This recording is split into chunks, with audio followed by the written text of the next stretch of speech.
Thanks for meeting me at 11. I'm Marlisa Goldsmith. Pressure applied and moves being made. Some are calling it a game of chess, and it sounds like Universal just yelled, checkmate. They are building the Epic Universe Park, but the game is far from over.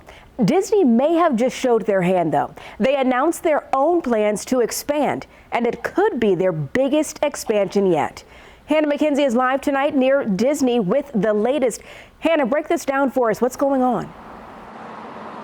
Well, Marlisa, just like the traffic buzzing behind us here now, folks are also buzzing about this latest Disney news because it's pretty exciting. Just this week, a small group of people were actually invited out to Disneyland to get the inside scoop on Disney's newest ventures. Now, this meetup was so secretive, those folks weren't even allowed to talk about it until today. So, we had to reach out to someone we found out was there, and he tells us this is big. So Lou Mangello, he is a Disney historian. He's also the host of WDW Radio. And this week he got the opportunity to speak with some of the masterminds charged with creating Disney's magic. I know you can't tell us everything about what you saw and what you heard, but what can you tell us? The big expansion that we know about right now, it takes place over in Dino Land in Disney's Animal Kingdom, where they're bringing the tropical Americas to that park with an Indiana Jones attraction, Encanto, and Coco, which may or may not look like it's a carousel. May not. There you go. That was the first expansion. Now the second expansion, this one behind Magic Kingdom's Big Thunder Mountain Railroad, well, that one is much more under wraps. But we are told planning permits are on the verge of being filed. Just no exact dates set in stone for that one, Marlisa. Okay, Hannah, this is all coming out as construction on Universal's Epic Universe is going on. That park slated to open in 2025. Folks obviously wondering, is this just a back and forth between the two?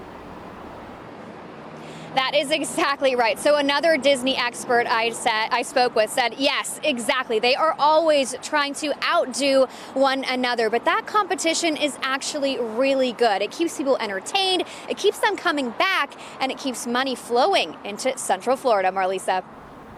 Hannah, thanks so much for the update.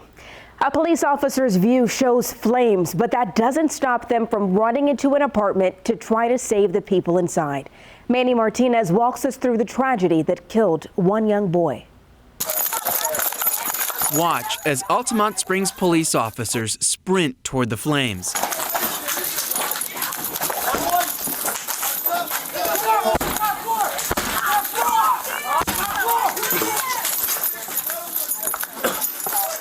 Coughing through the smoke.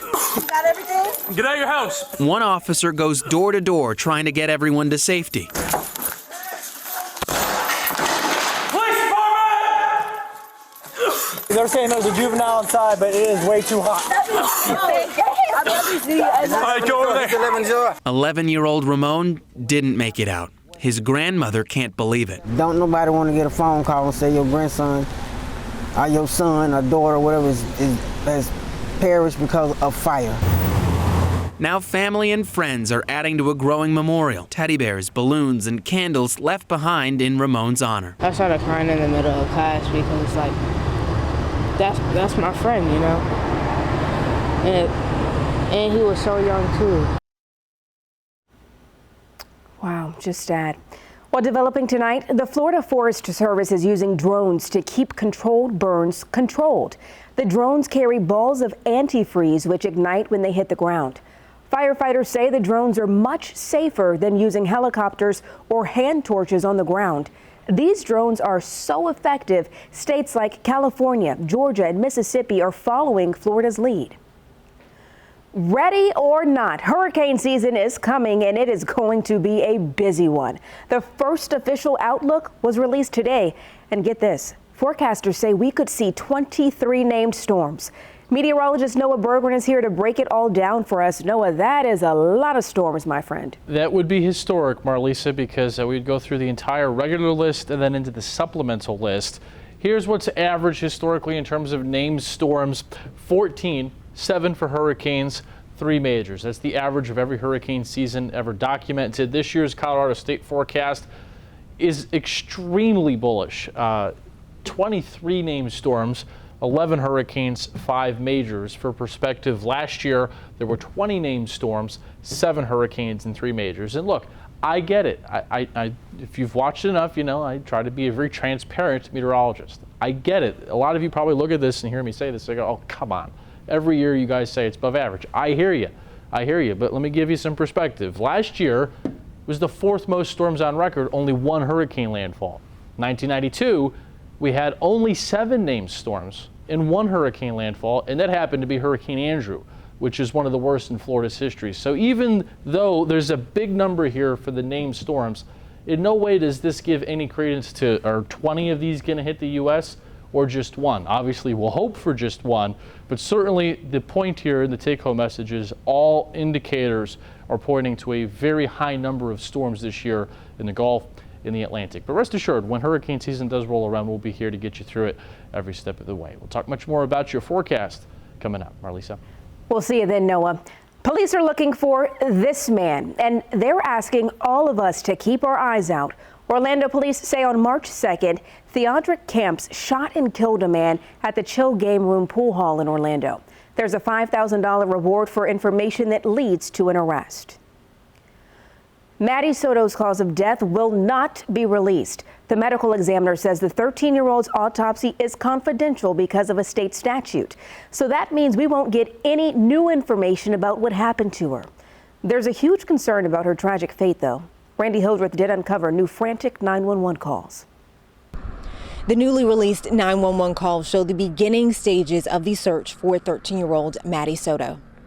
The callers' names were redacted by law enforcement, but the first call was made on behalf of Maddie's mom, and follow-up calls went in asking deputies to hurry to start the investigation. She's been missing since 8 a.m., so we want to get everything done as soon as possible to try to find her. We have a missing child since this morning. We already called 3 times, and the police didn't show up yet. Dispatch said deputies were delayed in responding because they were tied up in the area. Tragically, investigators now believe Maddie was never dropped off near school and was killed before the school day started. Her body was found in a wooded area in Osceola County March 1st. That's where a memorial in her honor continues to grow. Jenny Esquivel didn't know Maddie personally, but comes out daily to clean the memorial and organize the items people place in her honor. She says the tragic loss of Maddie Soto has rocked the community, and this has become a comforting place to wait for justice. The case, it has brought us to our knees. I cannot convey in words, and knowing that we have kept the memorial in a dignified manner representing who Madeline was, it means a lot to us. Maddie's mom's boyfriend is still the prime suspect in her death. He remains in the Osceola County Jail with no bond in connection to 60 sex crime charges. Now, later this month, there is a vigil set at the site of Maddie's memorial. We're getting that information posted for you on the Fox 35 News app. Reporting tonight, Randy Hildreth, Fox 35 News. Randy, thank you. A crane came crashing down on a bridge, killing 1 person and leaving 3 others hurt. It all happened in Fort Lauderdale earlier today. A fire official says the crane operator was in the process of elevating the top portion of the crane when it partially collapsed. A worker who fell with a load from the side of a building was killed. Officials are now investigating. And 1 kid finds himself between officers and a gator. Check this out. He was actually there helping his dad trap the big reptile. This happened up in Jacksonville on Monday. When the boy was wrangling him, the gator's mouth was already taped shut. The father and son duo were able to get that gator into the back of a truck. We're in the business of keeping you informed and not wasting your time. So with that in mind, here are a few stories happening across the country you'll want to know about before bed. First up, Trump's in the lead and Kimmel's got a headache. A new Wall Street Journal poll shows former President Donald Trump leads President Joe Biden in Arizona, Georgia, Michigan, Nevada, North Carolina, and Pennsylvania. It's about a 2 to 8% lead in each of those swing states. And late night host Jimmy Kimmel says that, quote, just gives him a headache. He followed it up with a quick joke that Trump doesn't even lead in a poll of people who worked for him. Well, Jimmy, you're in for a long election season, my friend. A mother and daughter are facing some serious jail time for allegedly giving bootleg butt shots. Now listen to this. The 56-year-old mom and her 18-year-old daughter are charged with unlawfully practicing medicine without a license in Texas. Health experts say not going to a medical professional, of course, can be very dangerous. These are unregulated, right? Especially if they're administered by non-licensed providers, they might be using unregulated or illegal substances for these injections. Examples include industrial grade silicone, mineral oil, even things like cement and sealant. Oh my. Court documents show the two plan to inject an unlabeled brown liquid in a customer's behind, but that customer was actually an undercover officer. And apparently the mom even had the nerve to give the officer a Xanax to help her relax a little bit. And question for you, will the kids be all right?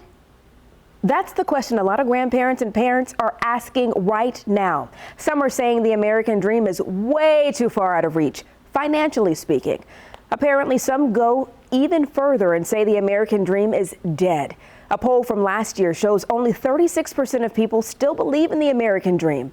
One person even compared the American social economy to a caste system, saying where you started is where you'll end up. And a certain college athlete could have her shot at the American dream, and she wouldn't just make millions, she'd make history too. And throwing a pitch for the home team, a man's desire for a world record is actually a pretty good deed. Why he's raising money for Make-A-Wish, and it means so much to him. Our night lights take us to Tampa tonight. The Material Girl herself is playing at the Amalie Arena. Madonna is voguing her way through the night. Thanks for hanging out with us tonight on the Late News at 11. Don't go too far. Much more right after this break.